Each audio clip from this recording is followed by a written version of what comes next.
Hello friend, welcome back to my channel. আমার এই ছোট্ট মিনি ব্লগে সবাইকে স্বাগত। আজ 12 সেপ্টেম্বর আমাদের হসপিটালেরই একজন ম্যামের বার্থডে ছিল, তাই আমরা কাজের মাধ্যমেও কিছুটা সময় বের করে চলে গেছিলাম ম্যামের বার্থডে সেলিব্রেশন করতে।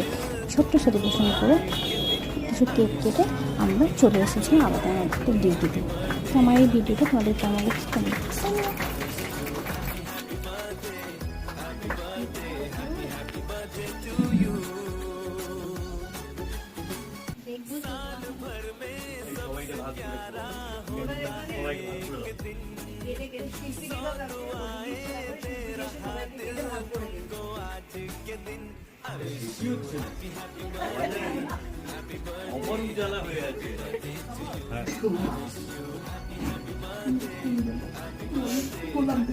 হ্যালো